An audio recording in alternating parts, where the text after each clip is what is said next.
네, 이재명 정부 첫 국무총리를 지낸 김민석 후보가 더불어민주당 새 당대표로 선출됐습니다. 전당대회 내내 이어졌던 계파 갈등을 어떻게 이제 봉합할지가 숙제인데요. 전국 현안 두 분과 얘기 나눠보겠습니다. 최진 대통령 리더십 연구원장, 김철현 경일대 특임교수 두 분과 함께합니다. 어서 오십시오. 안녕하세요. 네, 안녕하십니까. 먼저 본격적인 이야기 나누기 전에 김민석 신임 당대표의 수락 연설 먼저 들어보도록 하겠습니다. 민주당을 바꾸겠습니다. 언어도 정책도 태도도 문화도 진화할 것입니다. ABC에서 시작하겠습니다. 당청관계, 당정관계는 국정의 중심인 대통령과 정부를 지원하는 전면 협력의 창조적 수평관계가 될 것입니다. 당은 이재명 대통령과 국민주권 정부의 성공을 위해 뛸 것입니다. 네, 김민석 신임 당대표 54.08%였고요. 정청래 후보와의 격차는 8%포인트 차였습니다. 일단은 호남이 결정적이었다 이런 평가들이 나오는데 어떻게 좀 분석하십니까?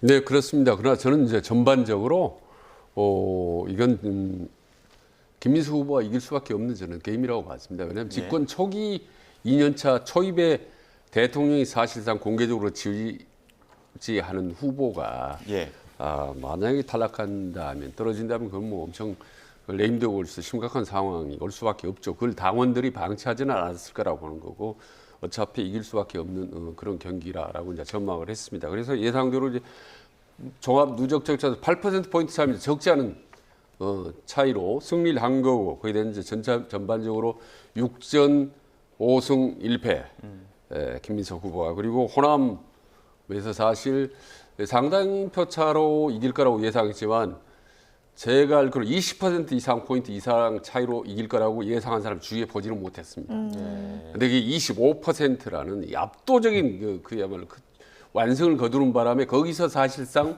대세가 끝났다고 보는 겁니다. 그리고 이제 이어서 바로 이제 수도권이 승리하기 때문에 이제 전반적으로 그야말로 이제 승리다라고는 볼 수 있습니다만은 물론 이제 국민 여론사에 조금 밀렸고 그리고 이제 1차 과반 못 넘기고 최고위원 미흡하고 이런 부분 좀 있긴 했습니다만은 전반적으로 큰 흐름은 김민석의 승리였다라고 저는 규정합니다. 네, 국민 여론조사에서 정청래 후보가 조금 더 앞서는 양상을 보였었는데 이건 민심과 당심이 좀 갈렸다 이렇게 봐야 되는 건가요? 그렇습니다. 저는 아무래도 정청래 후보가 얼마나 선전했느냐 하는 이런 부분들도 좀 눈여겨봐야 될 걸로 보이거든요.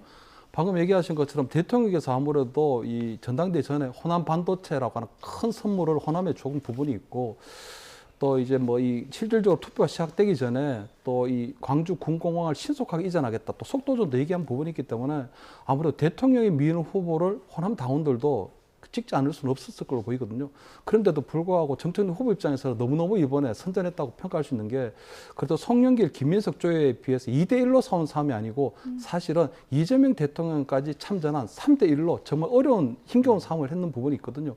그런데도 불구하고 지역 중에서는 부산, 울산, 경남에서는 김민석 후보를 많이 이겼고 또 방금 얘기하신 것처럼 국민 여론조사에서 이겼기 때문에 사실 1차에서 이 김민석 후보가 과반을 넘지 못했다는 거, 대통령이 전폭적으로 미는 후보인데도 불구하고 과반을 넘지 못했다는 거, 이런 부분에서는 저는 정청래 대표가 보여줘왔던 어떤 개혁이라고 하는 부분들을 뭐 당원들이 인정하는 부분이 있지 않나 좀 생각이 들고 앞으로 본인 이번에는 당대표의 연임에는 실패했지만 그래도 친노, 친문 어떤 계파의 어떤 대표 자격이라고 할까?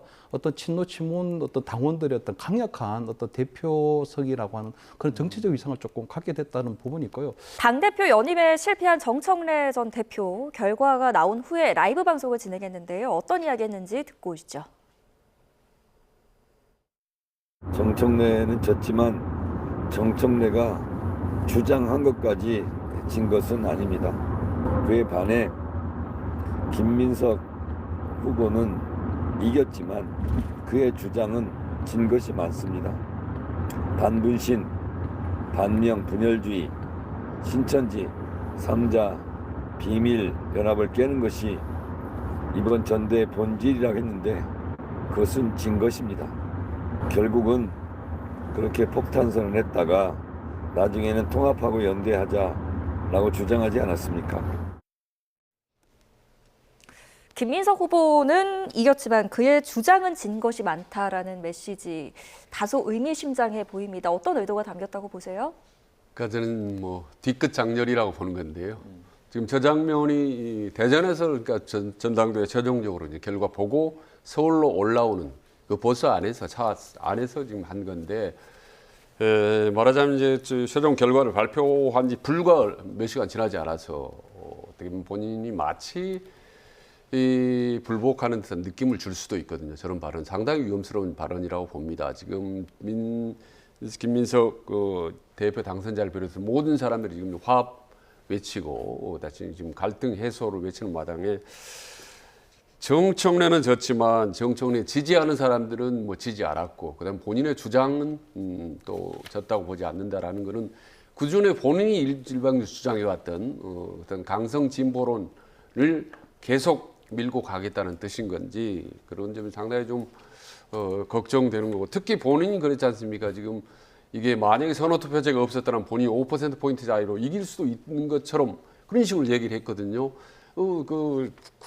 상당히 좀 납득하기 힘든 어떤 계산법으로 또 얘기를 했더라고요. 그래서 국민 여론조사에서 근소하게 간발의 차이로 1%포인트 차이로 이겼을 때 틀림없이 저 부분을 가지고 뭔가 다른 얘기를 할 수 있는 빌미로 삼지 않을까 걱정하고 우려했는데 그게 현실로 나타났습니다. 그래서 앞으로가 참 순탄하게 봉합이 되는지 일단 뭐 내일이죠. 그러니까 8월 19일 날 이제 대통령이 다 해서 화합 자리를 만들긴 합니다만은 이후 정청래 후보가 과연 일단 화합 국면으로 갈지 지금 조금 전에 나온 방송 표현대로 한다면은 계속 다른 이야기를 할 것 같고 다른 노선으로 갈 것 같고 지속적으로 당내에서 다른 노선을 밟으면서 제2의 갈등이 생기지 않을까라는 우려를 좀 상당히 좀 당원들이나 국민들에게 갖게 되지 않을까 좀 걱정이 됩니다. 최 원장님의 우려를 더할 수밖에 없는 게 지금 최고위원 구성입니다. 최고위원도 지금 친청계가 3명이 들어왔고 친명 핵심인 또 김용 후보는 떨어지지 않았습니까? 이것 좀 어떻게 좀 흘러갈까요? 아무래도 뭐 팀 정청래 차원에서 이번에 전당대회가 좀 움직인 부분이 있거든요. 그렇기 때문에 정청래 후보 입장에서는 조금 억울하게 뭐 이번에 낙선하긴 했지만 그래도 이 최고위원회 나선 친청계 후보 3명 같은 경우에는 아주 투표 전략도 상당히 좀 정교했거든요. 예를 들어 뭐 이 친노 친문 우리 당원들 입장에서 보면 그것도 이제 생년월일에 따라서 후보별로 어떻게 투표하면 좋겠다고 하는 그런 아주 정교화된 투표 전략까지 있었기 때문에 아무래도 5분 중에서 3분이 되는 그런 부분이 있었던 것 같고 또 한 분 같은 경우는 좀 맛있게 탈락했다고 하지만 그 김용 후보 같은 경우에는 사실은 뭐 최고위원 후보에 도전할 자격이 없는 분이나 마찬가지거든요. 왜냐하면 여러 차례 얘기했지만 본인 스스로가 불법 정치 자금을 인해서 항소심까지 유죄를 받은 상황이기 때문에 사실 집권 여당의 최고위원으로 출마하는 것이 과연 타당하냐 아니 이런 부분에 있어서 저는 당원들 조금 평가를 한 게 아닌가. 다만 이제 그 방금 원장님 얘기하신 부분에서 조금 첨언하고 싶은 게 보면 정청래 후보 입장에서 좀 너무 억울한 부분이 있는 거거든요. 이번에 본인에 대해서는 본인이 자꾸 반명 후보란 얘기 프레임이 계속 있었는데 그게 너무 악의적인 게 대통령이 지금 2년 차인데 여당의 대표가 과연 대통령에 대해서 좀 대항할 수 있을까? 또 본인이 되면 대통령이 랜독이 온다. 이런 것들은 굉장히 좀 악의적이라고 할 수 있는 부분들이 또 있고 또 선호 투표자 같은 경우에도 보면 전당대회 지금 결선 투표라고 하는 부분이 보면 처음부터 그냥 3명의 후보에서 1등 후보, 2등 후보를 결정하는 것과 3명의 후보에서 최종적으로 2명이 줄어든 상황에서 다시 한 번 더 당원들이 누가 더 최적 후보인가를 결정하는 것은 당원들의 선택권을 어떻게 존중하느냐에 따라서 좀 많이 달라지는 부분이 있거든요. 그런데도 불구하고 후보가 동의하지 않았는데 그냥 전당대회 준비위원회에서 선호 투표자라는 것이 결국은 채택이 되고 그 부분 때문에 결국은 과반을 획득하지 못한 김민석 후보가 된 부분에 있어서는 본인도 좀 너무 억울한 부분이 있다. 마지막으로 볼 때는 본인이 마치 신천지에 대한 근거도 제시하지 못하면서 계속적으로 정청래 후보가 신천지와 결탁한 것처럼 보였던 부분들은 저는 아마 정청래 후보가 도저히 감정적으로는 아직까지는 김민석 후보를 새 대표로 인정하기에는 조금 억울한 그런 감정적인 앙금이 남아있지 않을까. 다만 저는 주류와 비주류의 어떤 공개적인 마찰 이런 것들이 이제 소강성들 접어들 거다. 수면 아래로 잠복되지 않을까. 뭐 이런 말씀 좀 드립니다. 네, 이재명 대통령도 지금 이제 전대 과정이 워낙 또 치열하고 과열되는 부분이 있었다 보니까 이 부분을 갈등을 봉합하기 위해서 내일이죠. 김민석, 정청래, 송영길 이 세 인물과 만찬을 가질 예정이라고 하는데 과연 이 과정을 통해서 또 전대 후에 그 갈등이 봉합될지 저희가 지켜보도록 하겠고요. 지금 리얼미터 조사 결과를 보면 이재명 대통령 지지율이 43%입니다. 5주째 하락하고 있는 모습을 저희가 확인할 수가 있는데 일단 김민석 지도부 출발 이후에 이 대통령 지지율 어떻게 움직일 거라고 전망하십니까? 일단은 뭐 조정 국면으로 들어가지 않을까 예상을 합니다. 왜냐하면 역대 대통령을 보면 지지율이 떨어지는 가장 큰 이유가 바로 여권 핵분열입니다. 네. 그러니까 대통령을 중심으로 한 주변에 있는 가장 측근들이 서로 갈등을 빚거나 파워게임을 벌일 때 가장 지지도가 빠른 속도로 하락을 했거든요. 저는 지금 이재명 대통령 거의 8주 가까이 지속적으로 쭉 하락을 해왔는데 이게 결정적인 이유가 저는 여권 핵분열이라고 그러죠. 말하자면 김민석, 정청래 두 당권 경쟁 뭐 이런 부분들 특히 유시민이라든지 말이야 이런 분들의 어떤 강력한 어떤 그런 발언들 저주 발언 이런 부분들이 상당히 중도층으로부터 이탈하게 만들었다라고 보는 겁니다. 그런데 일단은 8월 17일 어제로 기해서 이제 민주당 어떤 당권 투쟁이 공식적으로는 마무리됐습니다. 예. 그렇기 때문에 일단은 그걸 바라보는 이제 중도층 국민들도 한시름 놓게 되는 거 아닌가라고 일단 조정 국민 지지율이 하락하는 것이 일단 멈추면서 조정 국민에 들어가지 않을까.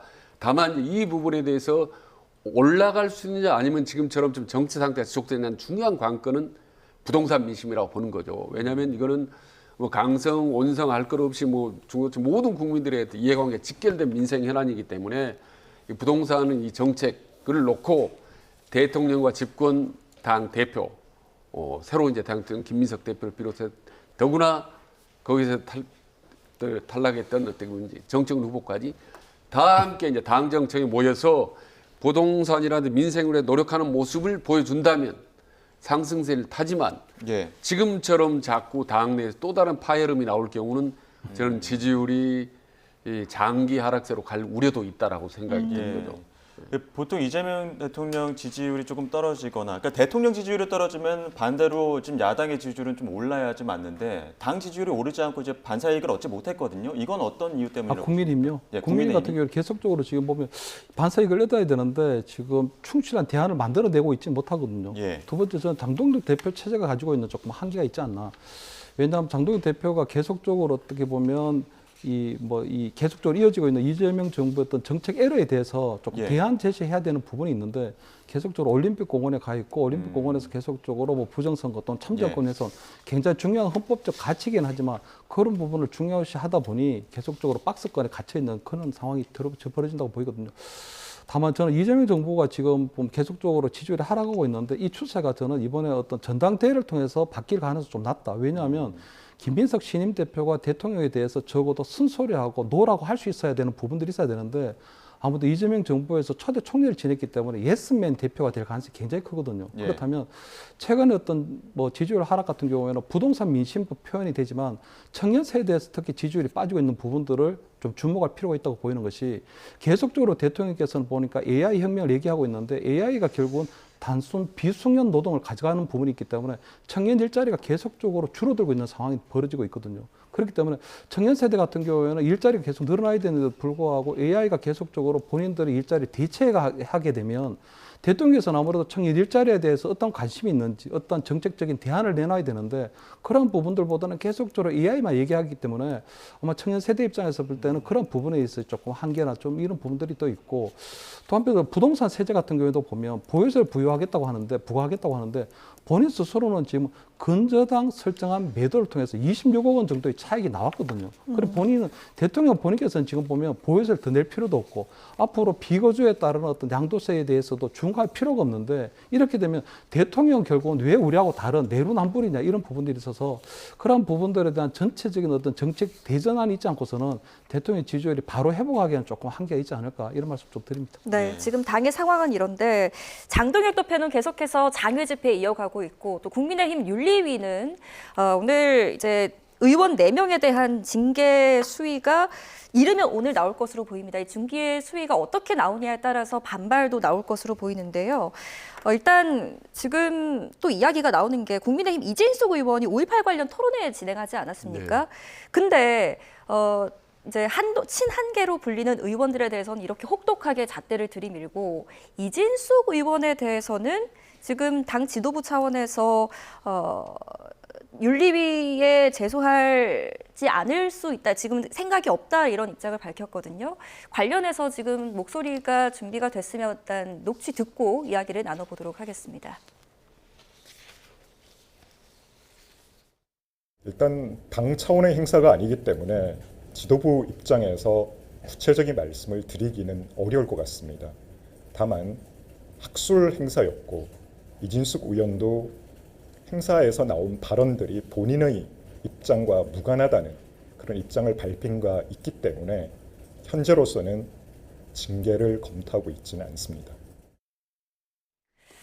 이중잣대 아니냐 이런 지적도 나올 수밖에 없을 것 같은데 어떻게 보십니까? 그래서 아까 말씀하셨다시피 장동혁 대표의 이른바 징계 정치에 어떤 정당성 그리고 형평성 그리고 효율성 이 자체가 전부 다 드는 의미가 없다고 보는 거죠. 그리고 이제 오늘 어떤 결과가 나오든 간에 저는 상당히 후폭풍이 만만치 않을 거라고 봅니다.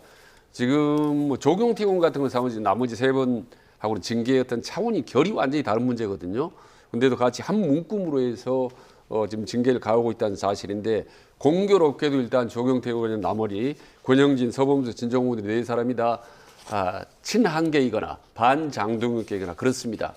그래서인지 몰라도 훨씬 더 장동혁 대표가 좀 무리하게 가혹하게 지금 징계정치를 밀어붙이고 있는 상태이거든요.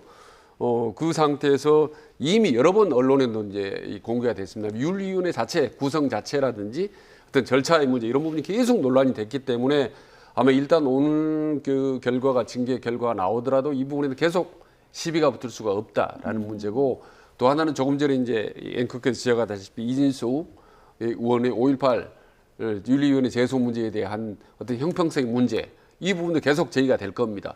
또 있지 않습니까? 이재명 대통령하고 골프 친 의원들에 대해서는 그럼 어떻게 할 것이냐라는 또 형평성이 되는 겁니다. 그래서 모든 징계가 도무지 어느 게 형평에 맞는 건지 도무지 판단할 수 없을 정도로 철저하게 장동혁 대표 본인 중심으로 자기 편 중심으로 무리하게 밀어붙이고 있는 거기 때문에 이거는 필연적으로 후유증, 후폭풍이 올 수밖에 없다라고. 예. 김 교수님 오늘 윤리 판단 어떻게 어쨌든 오늘 같은 경우는 본인들의 소명을 좀 들어보는 상황이기 때문에 아마 윤리위원회가 지난번에도 보면 조금 성급한 어떤 징계 결정을 내리고 난 이후에 법원에서 가처분이 인용되는 그런 상황이 벌어진 부분이 있거든요. 그렇기 때문에 올 윤리 같은 경우에는 당사자들의 어떤 소명들을 좀 직접 들어보고 절차적으로 완결성을 조금 갖추려고 하지 않을까 하는 이런 부분이 있고요. 아마 그동안 이제 징계했던 거는 장동혁 대표의 어떤 징계 정치였다면 이번 같은 경우에는 어떤 돌려차기 발언도 있고 나름대로 당내 반발이 조금 최소화될 수 있는 어떻게 보면 징계 명분이 빌미가 좀 만들어진 부분들이 있어서 윤리위원회가 그런 부분들을 두고 아마 징계를 할 가능성이 좀 있다고 보이고요. 이진숙 의원 같은 경우는 지금 어떤 형태로든지 징계가 돼야 되는 부분이 있거든요. 왜냐하면 본인은 직접적인 발언을 하지 않았기 때문에 과거에 징계를 받았던 다른 의원들이나 위원장들하고는 좀 다르다고 하지만 어쨌든 그저 토론회를 개최했을 당시에 그 토론회에서 어떠한 내용이 나올지를 충분히 숙지를 할 수 있었기 때문에 그런 부분들이 충분히 5.18 정치를 왜곡하려고 했다는 그런 부분들이 나올 수 있는 부분이 있거든요. 다만 저는 이진숙 의원과 관련해서 조금 안타까운 건 뭐냐면 그동안 국민의힘에서는 이런 것들을 걸러내는 자정작용이 분명히 작동을 했는데 이번 같은 경우에는 보면 당 지도부도 그렇고 그리고 당내에서도 보면 국회의원들이나 이런 분들이 이 이진숙 의원에 대한 공개적인 비판을 나오지 않고 있기 때문에 그런 자정작용까지도 잃어버린 게 아닌가 하는 그런 부분들이 상당히 조금 우려스럽다 이런 말씀 좀 드립니다. 알겠습니다. 여기까지 듣겠습니다. 지금까지 최진 대통령 리더십 연구원장 김철현 경일대 특임교수 두 분과 함께했습니다. 고맙습니다. 네.